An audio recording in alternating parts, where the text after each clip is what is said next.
Bismillahirrahmanirrahim. Assalamualaikum warahmatullahi wabarakatuh. Sebelumnya saya mewakili kelompok Pak minta maaf yang menunggu waktu istirahat Bapak, dan kami datang ke sini dengan tujuan tugas daripada guru PAI, tapi nanti bersangkutan dengan guru mata kuliah pendidikan kewarganegaraan Pak. Ada beberapa hal yang ingin kami ketahui atau ingin kami tanyakan kepada Bapak, mungkin di sini sebagai pihak sekolah atau sesepuh warga mungkin ya Pak ya. Di sini dengan pertanyaannya di sini kami sengaja menyangkut dengan dunia pendidikan Pak. Nah, beberapa pertanyaan yang nanti insya Allah di mana teman-teman saya dari kelompok nanti ada bagian-bagian yang bertanya. Mungkin yang pertama siapa? Saya pembukaan untuk waktu. Mana pada rekan-rekan yang ingin pertama bertanya ke Bapak, silahkan. Pertanyaan pertama, ya. Apa yang dimaksud pendidikan berkualitas? Terang? Satu-satu. Oh itu.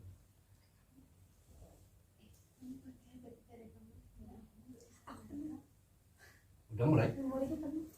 Iya Pak. Kami tanya Bismillahirrahmanirrahim. Assalamualaikum warahmatullahi wabarakatuh. Alhamdulillah pada hari ini kami kedatangan dari mahasiswa SSKIP. Alhamdulillah mudah-mudahan kami di sini bisa memenuhi sesuai dengan harapan para mahasiswa ya. Yang dimaksud dengan pendidikan berkualitas yang kami ketahui ya, kami hanya sebatas pengetahuan di sini.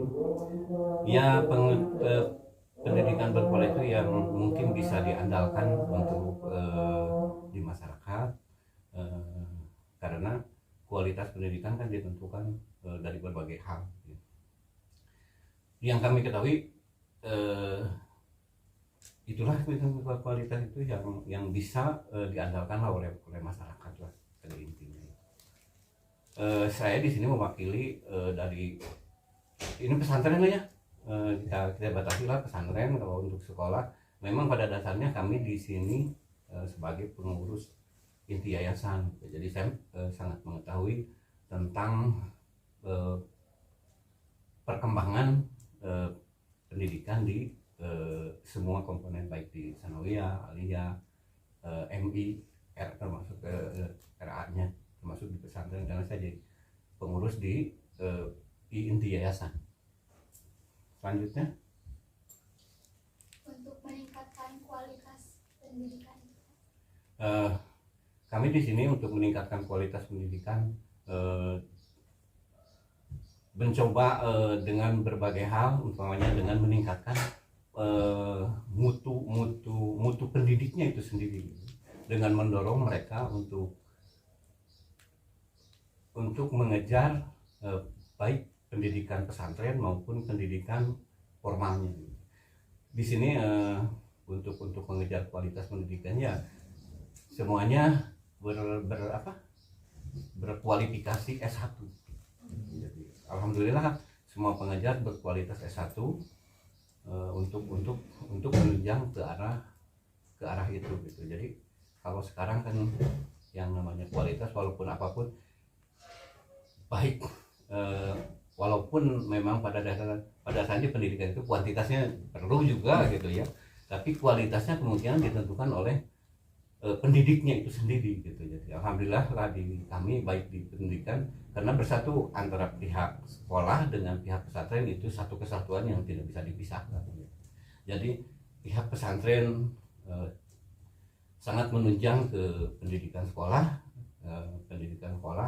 juga sangat mendukung program-program yang bisa, dan yang saya rasa kualitas kalau ada pesantren ada sekolah itu mungkin yang ditonjolkan kualitas pendidikan agamanya lebih dibandingkan dengan sekolah-sekolah yang formal biasa.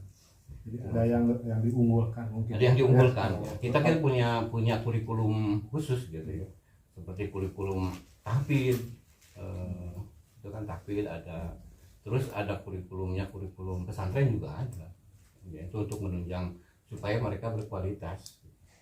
Mungkin ada targetan Pak, kalau mungkin kurikulum pesantren itu kan seperti sekolah lain targetannya misalkan tingkat MI harus bisa berapa juz gitu Oh Pak. iya. MTS, MA kan biasanya kurikulum pesantren itu kan beda dengan kurikulum pendidikan umum ya Pak ya. Ya, ya. Misalkan kita mau mengadakan PAS, kalau kita pesantren itu biasanya suka ada penghafalan Quran dulu Pak. Apakah Iya. seperti itu adanya? Memang seperti itu, kami sekarang di pihak pesantren juga mengukur kualitas pendidikan melalui PAS dan seperti itu gitu. Cuman untuk tingkatannya kan ada tingkatan semacam RA-nya, ada MTS-nya, MDA 1, MDA 2 gitu. Tapi di pihak pesantren sama seperti itu, dan mereka menerima rapor sama seperti sekolah gitu. Dan pesantren juga sama memberikan laporan terhadap orang tua. Soalnya gini Pak, yang kami ketahui mungkin di masyarakat kan untuk pendidikan agama itu di sekolah itu banyak pengurangan jam gitu ya Pak ya. Iya, ya. Beda dengan sekolah berbasis pesantren berbasis sekolah Iya, iya. gitu ya Pak ya. Nah, menurut Bapak, apakah pandangan Bapak mengapa di sekolah umum pendidikan agama itu banyak kurangnya jam dibandingkan dengan pendidikan umum yang lain? Ya bedanya kan kalau di pesantren jadi ada dua kurikulum yang harus diikuti. Pertama memang kalau di basisnya basis MA MTS itu kan pendidikan agamanya lebih banyak dan tidak dipecah. Kalau di sekolah lain gitu ya, maaf tidak saya sebutkan sekolahnya. Kalau di sekolah lain kan materi agama itu hanya agama aja. Betul. Sebutan yang lain kalau di sini kan ada akhlak, ada hadis, ada fikih dan lain sebagainya gitu. Kemudian diperkuat lagi oleh pendidikan pesantren yang memang pesantren juga punya kurikulum pribadi gitu, kurikulum pribadi. Jadi sangat saling menunjang gitu. Jadi kelebihan sekolah berbasis pesantren Itu ya di situ lah. Karena yang paling penting adalah selain daripada pendidikan umum, pendidikan agamanya ya Pak ya. Karena kan nanti kita akan terjun ke masyarakat terutama dalam sikap dan attitude-nya gitu Ya. akan dibandingin dengan agama gitu, ya, Pak. Mungkin dari rekan yang lain yang ingin bertanya lagi silakan.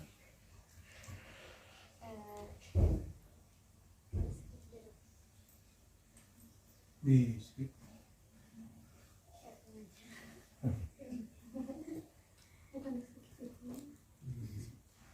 Gampang itu nanti deh. Iya. Gampang. Untuk tujuan pendidikan itu sendiri bagaimana? Tujuan pendidikan berkualitas itu. Ya tujuan pendidikan berkualitas itu untuk ya setahu Bapak lah ya. Karena memang kalaupun di pendidikan itu kan yang jadi pokok di baik khususnya di pesantren gitu, outputnya gitu ya, ketika mereka sudah yang sebenarnya berkualitas tidak berkualitasnya di satu pesantren itu kan ketika mereka keluar dari sini gitu, nanti masyarakat yang mengukur gitu. Dan kami pernah sering bersosialisasi dengan masyarakat itu. Sebenarnya tuntutan orang tua itu tidak terlalu tinggi lah. Mereka hanya menuntut saat ini yang kurang gitu. Seperti contoh ya, pernah saya dihadapkan oleh salah orang. Saya itu tidak pernah menuntut apa-apa, kata orang tua. Saya hanya ingin mereka bisa berdoa di tempat riungan di kampung kan banyak, supaya acara syukur dan lain sebagainya. Hanya menuntut seperti itu gitu. Mereka itu tuntutnya terlalu sederhana gitu. Kalau dihitung bisa mengurus pengurusan mayit dan lain sebagainya gitu ya. Yang keseharian yang kemungkinan di daerah mungkin di kota ya, di kota. Kalau di sini mah di daerah pesantren mungkin tidak kurang, tapi di daerah kota itu sudah jarang gitu. Mereka hanya menuntut itu. Tapi walaupun begitu gitu, kami dari pihak pesantren sangat mengharapkan mereka bisa memimpin anak di kampung-kampungnya gitu. Selain tuntutan itu. Terus kebanyakan dari kita itu nggak sedikit gitu ya Pak, dari kita yang emang orang tua yang emang pandangannya kurang gitu terhadap pendidikan. Terutama untuk perempuan sendiri ada soalnya gitunya. Tak gimana gitu cara untuk menanggulangi persepsi seperti itu gitu, menghilangkannya. Ya, kalau menghilangkan persepsi seperti itu memang harus diangkat dari anak didiknya juga sendiri lah gitu. Terus perlu keterlibatan semua pihak, baik orang tua sendiri, orang tua maupun guru di sini harus mendorong gitu. Harus mendorong ke arah yang lebih positif lah gitu. Soalnya hari di pesantren, baik dari pesantren, ini pengalaman Bapak ya, ini pengalaman bukannya baik keluaran sekolah mahasiswa ataupun keluaran apalagi dari pesantren, itu pas terjun ke masyarakat bingung karena memang dari pihak pesantren tidak pernah melegalisasi mereka. Harusnya dari pihak pesantren harus melegalisasi. Ini yang saya pengalaman gitu ya. Mereka ketika selesai dari pendidikan pesantren, mereka tidak dilegalkan oleh pesantren dan tidak punya apa-apa, tidak punya kayak di kuliahan. Kalau sekolah kan punya ijazah mereka. Itu legalisasi, itu legalitas. Walaupun bukan semata itu kualitas kan, kualitas dan kualitas yang dibentuk itu kan dengan kuantitas dengan kualitasnya ada di situ gitu. Nah, dari pihak pesantren belum ke arah situ. Kami baru mungkin akan mendorong ke arah itu ya, mungkin keterlibatan orang tua untuk itu, karena memang di pesantren itu kadang-kadang ada anggapan orang-orang pesantren kan sekarang seolah-olah ekonomi menengah ke bawah lah. Itu harus disadari mereka. Padahal yang saya rasakan sekarang di pesantren itu sudah menengah, sudah menengah. Kalau yang kemarin itu menengah ke bawah. Anu miskin lah ke pesantren mah dianggapan kan orang sekolah mah kan ada biaya dan lain sebagainya, itu dianggapnya orang mampu lah gitu yang saya. Tapi kan itu yang menentukan berhasil tidaknya anak, kualitas anak itu tidak lepas dari bimbingan orang tua gitu. Kemarin banyaklah keluhan-keluhan dari pihak orang tuanya, bingung gitu ketika mereka terjun di masyarakat, mereka bingung mau apa gitu. Tapi kalaupun memang orang tuanya mengerti hal itu, mereka diarahkan, oh ini kan nanti mah boga budak hiji lah bapaknya, boga budak hiji atau budak tilu sampai di keluarganya dulu gitu.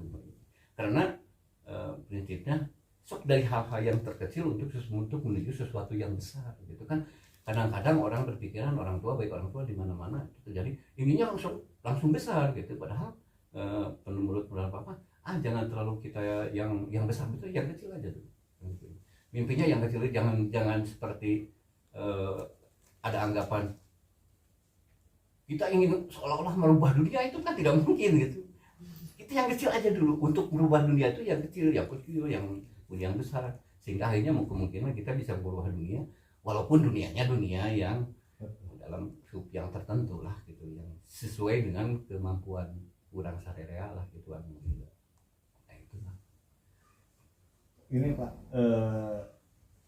mungkin menurut Bapak ya, mutu pendidikan ini kan sebenarnya belum rata ya Pak. Iya. Pendidikan berkualitas itu mungkin ada faktor pengaruh apa, kenapa pendidikan berkualitas belum signifikan di Indonesia?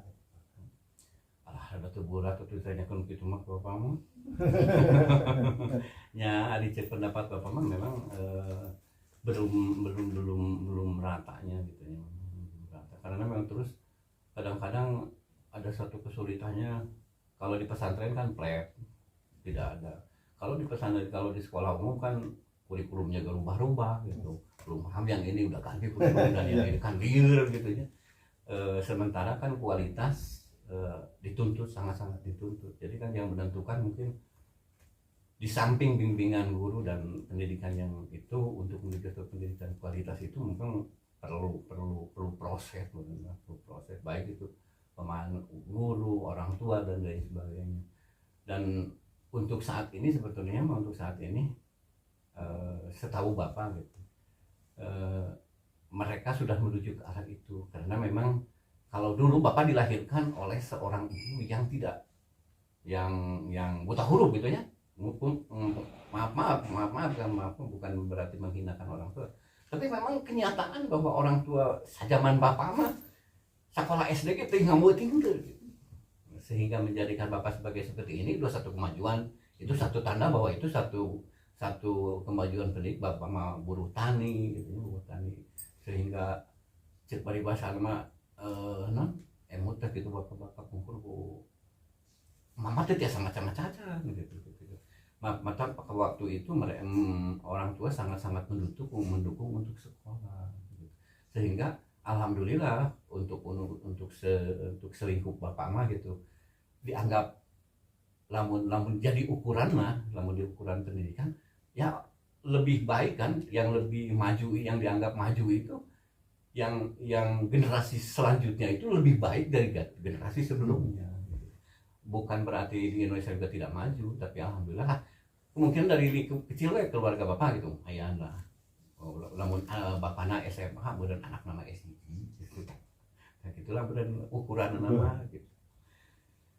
Ya mungkin hanya keterbenturan aturan dari pemerintah sendiri ya Pak ya, karena yang tadi Bapak ucapkan kan misalnya ada perubahan kurikulum itu Pak ya, ke KTSP, K13 apalagi kurikulum merdeka. Dan tapi Bapak tidak bisa nyimpulkan bahwa itu satu halangan untuk maju gitu, tapi kemungkinan Bapak, apakah dengan itu bisa menghambat kualitas pendidikan? Dulu aja kawitan makan di SMA oke Eptanas terus nggak nem dan lain sebagainya kan sekarang terakhir kan tidak ada apa dengan tidak adanya seperti itu. Memang generasi orang anu selanjutnya sudah memang dianggap maju atau tidak kan bingung Bapak oke gitu.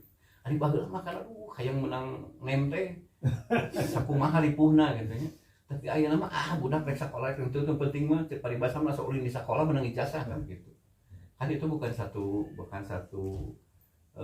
kesimpulan anu bagus, sama kesimpulan anu cuma seperti itulah gitu. Jadi kan ini pandangan dari Bapak kan sebagai tokoh gitu ya masyarakat. Mungkin nanti juga kami kan bertanya ke kepala sekolah atau guru-guru yang lain kan. Jadi yang dimaksud 3 orang di sini Pak mungkin tidak semua harus guru juga kan. Ada dari tokoh agama, tokoh masyarakat gitu. Dan waktunya pun mungkin sudah cukup ya. Cuman sekali lagi kami mohon maaf Pak datang ke sini mau siapa Pak, tidak bawa apa-apa, cuman kami hanya silaturahmi Pak. Dan mungkin jawabannya jujur saya pribadi sangat luar biasa Pak. Pandangan Bapak dengan usia seperti ini ternyata ingatannya masih kalah sama Bapak. Tapi jujur saya masih kalah ilmunya sama Bapak, terutama Bapak di bidang agama kan. Ini kan materinya agama ya, materi PAI, dan alhamdulillah kita nyambung juga ya. Mungkin selanjutnya kita akan wawancara dengan langsung gurunya Pak Arif ya. Mungkin itu Pak dan Bapaknya kapungkur lulusan SKIP tahun 2003, jurusan PLS. Senior. Ada kan di pasti Liwangi. Boleh tuh Pak. Kapungkur masih Liwangi teh acan aya naonan. Acan payu lah. Ayo geus payu ayeuna mah. Bapak mah nuju zamanna ketuana pangking. Yang paling pertama di teh kan. Kurang tutup lah tuh Pak ya. Mangga. Itu yang ingin kami ketahui dan ingin kami sampaikan terhadap Bapak sebagai tokoh masyarakat, bisa dibilang tokoh agama dan tokoh pendidikan juga. Sekali lagi banyak terima kasih. Sebelumnya kami mendoakan Bapak sehat lah. Amin. Banyak usia, banyak rezekinya, dan jangan kapok Pak. Biar kami nanti kesini lagi. Ya, sebelumnya tutup. Wassalamualaikum warahmatullahi wabarakatuh. Waalaikumsalam. Assalamualaikum warahmatullahi wabarakatuh. Sebelumnya saya mau berterima kasih Bapak selaku guru di sini, sekali lagi menjabatkan keketuaan. Kami datang ke sini mempunyai tugas dari kampus berkaitan dengan pendidikan agama Islam, itu berupa wawancara mengenai temanya pendidikan berkualitas. Langsung saja ya Pak ya, karena waktunya pun hanya kurang lebih 3 menit. Ada beberapa yang kami ketahui pandangan menurut Bapak-Bapak di sini tentang pendidikan berkualitas.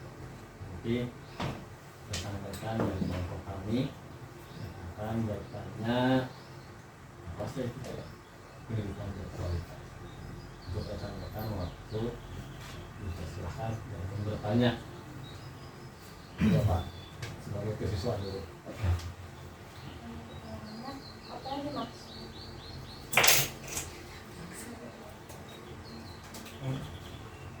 Coba. Jadi menurut Bapak apa yang dimaksud dengan pendidikan yang berkualitas? Kalau dilihat dari pertanyaannya, kita lihat dulu apakah kualitasnya itu untuk diri sendiri, untuk sekolah, atau untuk karena di sini lingkungannya pesantren, apakah untuk pesantren gitu ya. Kalau lebih diperincikan lagi pertanyaan, buat diri sendiri, buat sekolah, atau buat teman-teman, jadi gimana maksudnya berkualitas? Mungkin berkualitas untuk ke kawasan luar. Kalaupun berwawasan luar itu cukup simpel sebenarnya. Kalau ingin pendidikan yang berkualitas, kita mulai dari kepribadiannya dulu. Kalau kepribadiannya itu bisa membawa kepribadian yang kurang bagus terhadap anak yang lain, itu mungkin bisa diberikan satu pendidikan yang berkualitas. Contoh, kita ketika masuk kita jam 7:15 ada waktu dispennya, tapi diusahakan si anak yang ingin membawa kualitas pembelajarannya keseharian itu diusahakan jam 7 itu sudah ada di sekolah.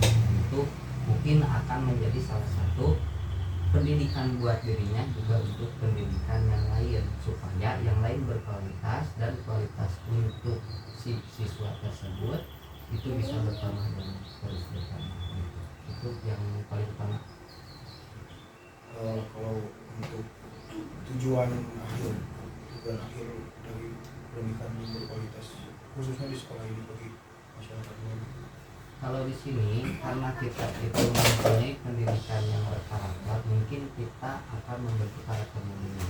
Jadi ketika nanti, makanya di sekolah di sini apalagi umum lah, di sekolah-sekolah untuk sekelas atas itu ada yang dinamakan jurusan atau lintas minat atau peminatan. Yang di sana kita melihat kualitas anak itu lebih ditekankannya di mana. Apakah kualitasnya di sini kan ada dua peminatan, MIPA dan CS. Kalau dulu kalau sebelumnya itu ada agama, sekarang lebih diperincikan di MIPA dan CS. Nah kita lihat anak yang berkualitas untuk menyongsong nanti karakternya ketika keluar sekolah itu mengambil jurusan apa. Apalagi di sini kebanyakan dulu ketika ada kenaikan kelas ke kelas 12 atau kelas 3 lah ya gitu. Nah itu selalu ditekankan si anak itu untuk siap menghadapi dunia luar. Supaya apa? Supaya jangan hanya berkualitas di lingkungan sekolah saja, tetapi harus berkualitas di lingkungan luar. Yang pertama mungkin agamanya, kualitas pendidikannya, apalagi di zaman sekarang itu berbasis digital. Makanya di kita itu kebanyakan anak-anak yang kelas 12 apalagi yang semester 2 itu selalu dimotivasi untuk melanjutkan yang pertama ya untuk kuliah, ya untuk meneruskan jenjang pendidikan yang selanjutnya. Bagaimana pendidikan berkualitas? Pendidikan berkualitas kita lihat dulu kebutuhan di zaman sekarang. Kalau di zaman sekarang kualitasnya si anak itu lebih ditekankan untuk menguasai media digital. Oke, sekolah kita memfasilitasi si anak-anak atau si siswa-siswi di sini itu untuk mengembangkan media digitalnya. Seperti contoh kemarin di sekolah ini mengadakan penilaian akhir PAS, penilaian akhir sekolah itu menggunakan online, yang menggunakan media digital gitu, seperti itu. Jadi karena apa? Karena ketika keluar dari sini yang dibutuhkannya itu siswa-siswi yang berkualitas di bidang teknologi seperti itu. Tapi Pak, gimana saya mohon maaf ya kalau yang Ya. melewatkan Oh ya. gitu ya tadi. Mungkin Bapak belum memperkenalkan Oh ya. alamat terus istilahnya profil lah gitu Ya. SD atau berapa SMA sampai Ya. kuliah jenjang itu Pak. Nah Nah, tadi kami pun ke tokoh masyarakat lupa menanyakan apa. ya. Ya, berarti harus assalamualaikum dulu. Ya, assalamualaikum warahmatullahi wabarakatuh. Ya, sebelumnya melewati dari pertanyaan-pertanyaan yang tadi dijawab, perkenalkan juga nama saya Awaludin Mustafa. Dulu saya sekolah, bukan sekolah sih, lebih mengembangkan karakter saya di bidang perkuliahan, ya. Perkuliahan itu dulu tahun 2014 sampai 2020. Kok lama ya? Nah, begitu. Karena saking semangatnya kuliah, karena lebih banyak diperbantukan di prodi, alhasil kewajiban kita di sekolah di kampus itu seperti itu. Nah itu saya lulus Alia di Mancililin kalau dulu itu, kalau sekarang itu Mandang Barat. Ya itu tahun 2009. Nah tahun 2009 itu karena pendidikan karakter di waktu madrasah Alia, karena mindsetnya itu berpikir kerja dapat uang udah gitu aja. Nah setelah kerja 2014 mulai bukan meniti karir, ada kemauan untuk kuliah. 2014 mulai kuliah di SPK IPK Sunda yang ambil jurusan pendidikan Pancasila dan Pancasila. Ya. Alhamdulillah Bu. Gitu. Nah selepas itu mungkin perjalanan lebih banyak. Nah kalau untuk masalah perjalanan asal mulanya saya kesini itu pertama ya, yang pertama itu dipercaya dan memperlihatkan kualitas kita sebagai tenaga pendidik. Karena saya di sini itu tahun 2018 ya, jadi sebelum mendapatkan ijazah saya sudah terbantukan. Dan alhamdulillah karena ya khususnya yayasan Al-Mutayana ini itu dipercaya orang-orang yang untuk mempunyai sekian. Jadi untuk masalah ijazah tidak diprioritaskan, sebelum kita lihat dulu kinerjanya itu sampai itu. Kalau SMP ya di SMP Ciamplas, itu SMP SD di sana. Kalau keseharian ya keseharian saya di sini.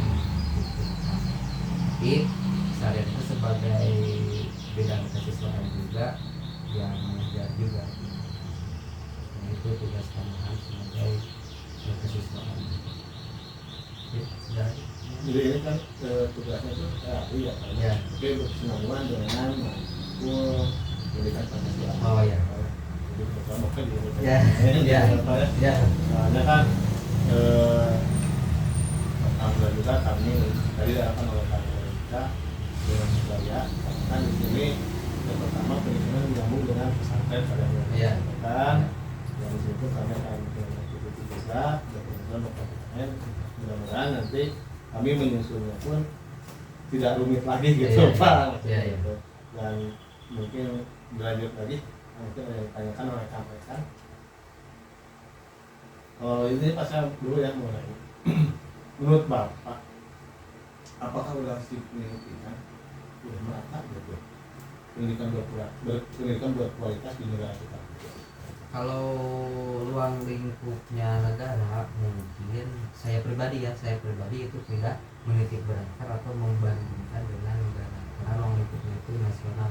Nah kalau dilihat ya pendidikan yang berkualitas di mana ada anak mempunyai kemauan dan kemauan itu terjadi dengan seiring waktu, dengan tekad, dengan kemauan yang kuat, itu sudah menjadikan seanak tersebut itu mempunyai pendidikan yang berkualitas. Tetapi tidak dilihat dari kepintarannya, yang penting ada kemauannya.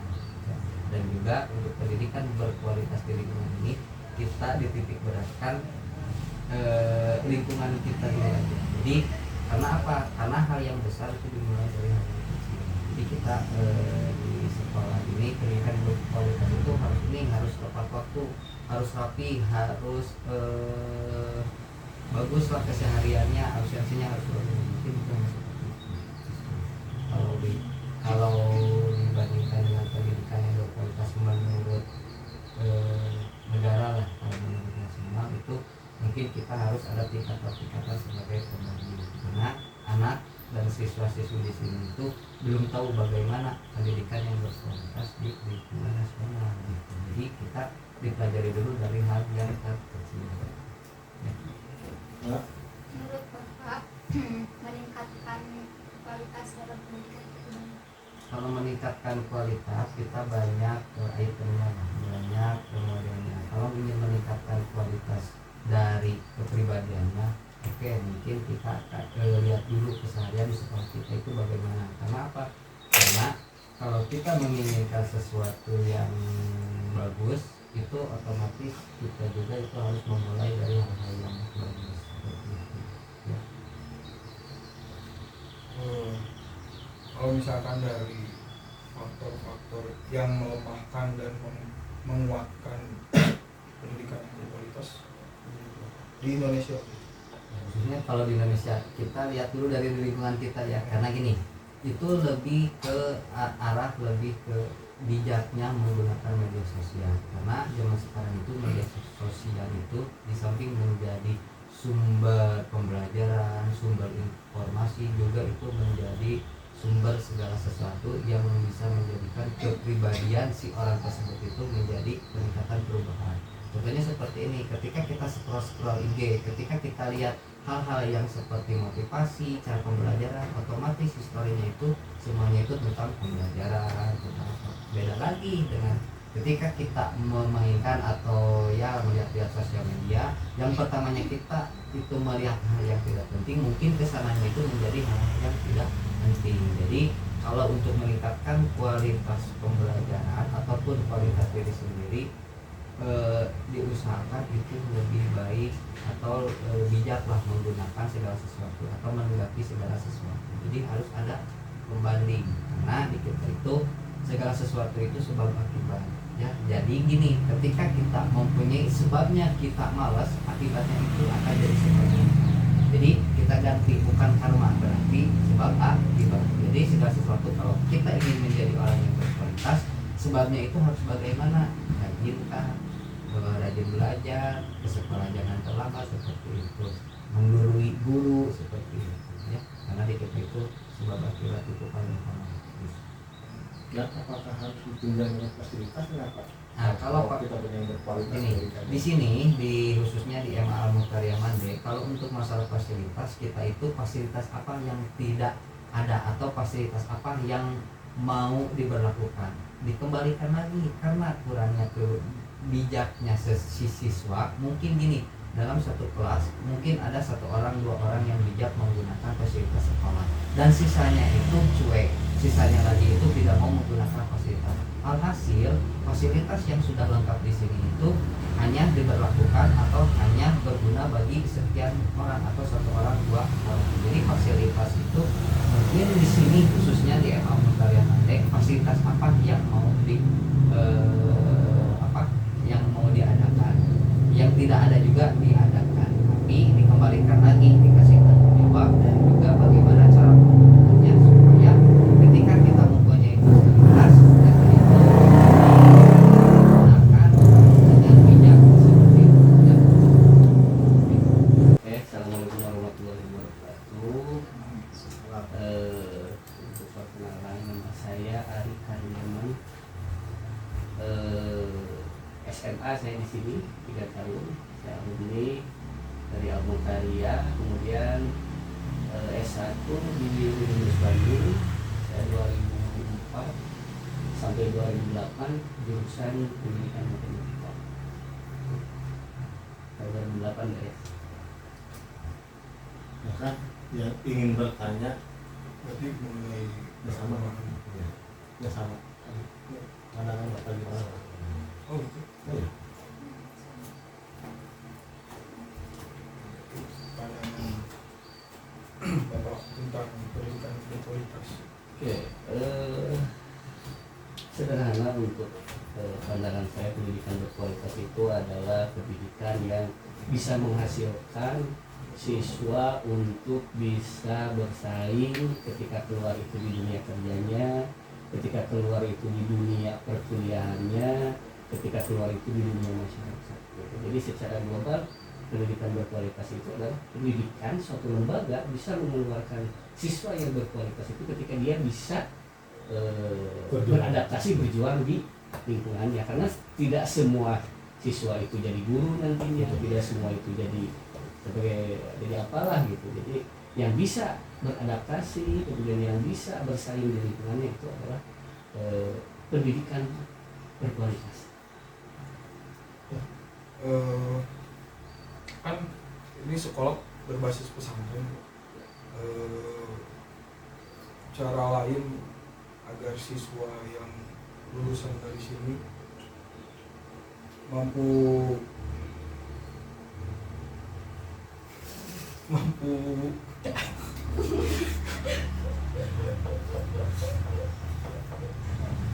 bersaing. Jadi yang diedit jadi Lanjut. bersaing. Ini kan ini sekolah berbasis pesantren. Nah, cara yang diterapkan kepada siswa di sini untuk kedepannya setelah lulus mampu bersaing dengan dunia luar, tapi selain dari pendidikan agama, kayak misalkan contoh di apakah di seni atau di TIK atau di yang lain. Selain dari kalau biasanya pendidikan di lingkungan pesantren itu kan yang pertama didahulukan adalah pendidikan karakternya, gitu kan, seperti dia bagaimana cara sopan santun, jujur, gitu kan, itu yang paling utama ya. Nah selain itu kan tadi bagaimana selain itu, nah selain itu di kita seperti tadi dikatakan Pak awal, kita menunjang perkembangan zaman saat ini. Ketika di sekolah lain melaksanakan ujian akhir sekolah menggunakan berbasis IT, kita juga melaksanakan berbasis IT. Tapi kita di sini dibatasinya jadi gini. Ketika masuk sekolah, di sekolah ini tidak boleh membawa perangkat HP. Ketika di pesantren itu tidak boleh membawa perangkat HP. Tapi ada waktunya. Ketika misalkan sekarang minggu ini pembelajaran IT 1 minggu, nah itu boleh semua siswa membawa HP. Gitu. Itu harus kerjasama dulu dengan pihak pesantren dan harus sepengetahuan dari orang tua, nanti orang tua kirim HP-nya. Jadi walaupun kita dibatasi dengan media, dengan teknologi dan sebagainya, tapi ada waktunya kita belajar untuk bisa melakukan kegiatan itu. Jadi itu polos-polos gitu.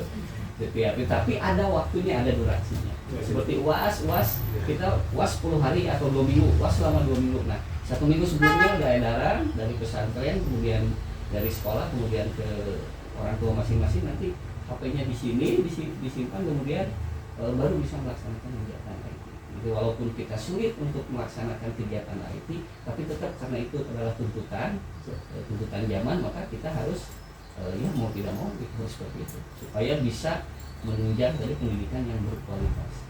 Jadi siswa keluar itu nggak hanya dia itu sopan, jujur, benar, bisa pidato, tapi ketika dikasih laptop dia nggak bisa. Nah itu kan jadi masalah. Di sini kalau semuanya sudah bisa. Ya, misalnya ada kerjasamanya ya Pak. Iya. Aturan itu pemerintah kan dari katakan kesiswaan kan jangan dia ngalih kita gitu. Tapi kan sekolah dan pesantren juga punya aturan. Punya aturan, iya, betul. Siswa maupun santri. Iya. Oke, dan terbanyak adalah pengertian antara pihak pesantren, sekolah dan orang Orang tua, tua, begitu ya Pak ya. Karena kan kebanyakan ya maaf ini kebanyakan kan sekarang itu di sekolah, terutama di sekolah umum ya Pak ya. Iya. Tentang pendidikan agama Islam itu jamnya berkurang Pak. Iya. Sehingga menghasilkan ya, dari sikap dan attitude itu kurang Pak. Nah makanya untuk kami di sini itu balance antara pendidikan umum dengan agamanya ya Pak. Umumnya di sekolah dibangun dengan pesantren, mungkin seperti itu ya Pak ya. Silakan ada yang ditanyakan lagi. Katakan. Untuk di zaman sekarang pandangan untuk di zaman sekarang pendidikan itu menurun atau meningkat? Seperti kan sekarang kita sendiri gitu ya, aktif di sekolah juga gitu, jadi kayak pelajaran SD kelas 1 itu kayak pelajaran kelas 5, kelas 4 gitu. Jadi apakah dari faktor seperti itu itu teh ciri apakah pendidikan itu menurun atau meningkat gitu? Kalau pendidikan menurun dan meningkat, kalau secara matematika itu harus ada indikatornya dan itu harus ada perhitungannya di statistik gitu. Kalau pertanyaannya naik atau turun gitu. Tapi kalau pandangan saya mungkin ya pemerintah juga dan semuanya sudah menyiapkan semuanya dengan baik, tidak mungkin ini langsung diubah seperti itu, ada praktisinya gitu ya, untuk pendapat dan sebagainya. Dan kalau menurut saya ya seperti ini sekarang mungkin ada kemajuan untuk pembelajaran mungkin kognitifnya mungkin, dan ada mungkin penurunan juga yang lainnya gitu. Jadi tidak semua hal langsung oh ini naik atau turun itu juga bisa. Tapi secara pandangan ya sampai saat ini yang mungkin alhamdulillah semuanya naik lah gitu.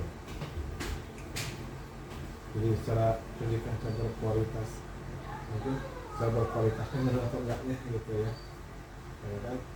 Kalau menurut saya ya Pak ya, yang jadi bingung kan kenapa setiap tahun itu suka dengan pergantian kebijakan dari pemerintah seperti Kurtila, KTSP, Kurtila, yang akhirnya sekarang dengan adanya kurikulum merdeka, walaupun itu tidak diwajibkan untuk semua sekolah melaksanakan kurikulum merdeka gitu ya. Nah, menurut Bapak, apakah ada peningkatan secara kualitas enggak dengan berganti-ganti kurikulum dari kebijakan pemerintah? Mungkin karena zamannya mungkin berbeda, jadi mau tidak mau kita harus berubah gitu. Ketika kita belajar di kurikulum 2006, dulu saya sekolah di 2004 ya, GBPP 84 ya. Kalau kita dulu belajar GBPP tahun 94 dengan kurikulum seperti itu tidak mungkin untuk zaman sekarang, karena harus memerlukan IT, harus memerlukan laptop dan sebagainya, itu tidak mungkin gitunya. Seperti tadi ini adalah suatu kemajuan mungkin kalau menurut saya gitu, karena setiap di Kementerian Pendidikan mungkin ada praktisinya, tidak mungkin Pak Menteri merubah seperti itu aja gitu. Kurikulum 2013 itu adalah kurikulum produknya Pak Muhammad Nuh, sekarang kurikulum merdeka itu produknya Pak Nadiem gitu ya. Mungkin karena ada yang harus dibereskan mungkin gitu ya. Kalau saya di sekolah lain memakai kurikulum merdeka itu memang sebagian siswa itu enjoy gitu, enjoy ketika UAS, dia melaksanakan UAS itu nggak di bulan kelas ngitung ngerjakan soal enggak kan gitu, tapi UASnya itu membuat pagelaran, membuat penelitian membuat pupuk dan sebagainya gitu. Jadi lebih mungkin secara yang lainnya ada yang menurun juga gitu, tapi ada yang lainnya itu ada yang meningkat, seperti kepercayaan dirinya, seperti kemauannya itu mungkin ada yang meningkat. Udah lagi. Jawab. Untuk mengatasi hal kan banyak sekalinya Pak dari masyarakat sekitar kita yang emang pandangan terhadap pendidikan itu sangat miris sekali gitu, terutama untuk perempuan sendiri gitu ya Pak, istilahnya dapur gitu kan. Untuk cara mengatasi hal persepsi seperti itu harus bagaimana ya Bapak selaku kalau saya menanamkan siswa ya, saya tidak muncul di saya gitu, karena saya juga istri saya juga kerja gitu sama ya, istri saya juga kerja, kemudian ya selalu menanamkan bahwa memang perempuan juga bisa berkarya gitu, bisa bekerja gitu, tidak hanya masak dapur dan sebagainya gitu. Kalau untuk sekarang mungkin kalau orang tua kelahiran di 80 sekian itu mungkin udah nggak seperti itulah. Kalau 80 ke bawah mungkin gitu seperti itu, karena saya juga nggak seperti itu gitu.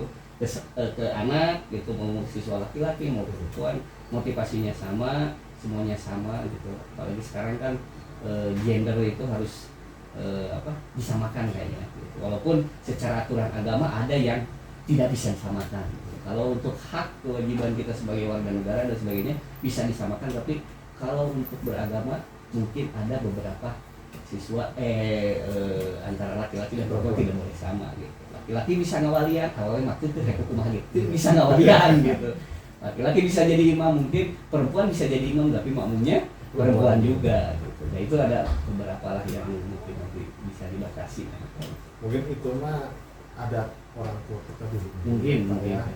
Terus kalau berarti agama betul juga, karena kan dalam keterangan pun apalagi kalau kita melihat sejarah Nabi lah gitu ya, perempuan itu harus jadi karena karena sebagai imam gitu kan. Tapi kan kita lihat juga dengan zamannya sekarang gitu kan, ya cek Sunda nama pun gawe hiji ku ayeuna mah dek kadang gitu. Jadi bukan karena paksaan, bukan karena itu, tapi kebutuhan. Kita ini kebutuhan mungkin seperti itu ya Pak ya, karena mungkin karena Bapak dan saya dengan Pak ini usianya sama baru kita nikah gitu. Jadi saya menambahkan mungkin ya kan, ini kan istilahnya hanya wawancara gitu kan. Nah, ada pertanyaan lagi Kak? Oh, cukup. Terima kasih pada rekan-rekan yang sudah memberikan pertanyaan pada di sini, pada Pak Ali, Pak. Saya mewakili kelompok mengucapkan banyak terima kasih kepada Pak Ali dan kesiswaan yang sudah menerima kami dan terbuka melayani pertanyaan-pertanyaan kami yang itu gamblang dan jelas. Mudah-mudahan ini menjadikan barakah buat kita semua. Allah memberikan balasan berlipat ganda untuk kedepannya sampai kita akhirat, dan jadikanlah ini silaturahmi awal dan jangan akhir, tapi harus silaturahmi selamanya. Karena jujur tidak gampang kita wawancara dengan sekolah apalagi dengan kondisi libur saat ini. Sekali lagi Pak, aku nuhun Bapak, sungkan silaturahmi, mudah-mudahan kita semua dikasih rezeki yang banyak, usia yang panjang, kesehatan, dan bagi yang belum nikah belum jodohnya mudah-mudahan dikasih juga, karena silaturahmi itu dapat menghasilkan rezeki. Saya tutup. Assalamualaikum warahmatullahi wabarakatuh.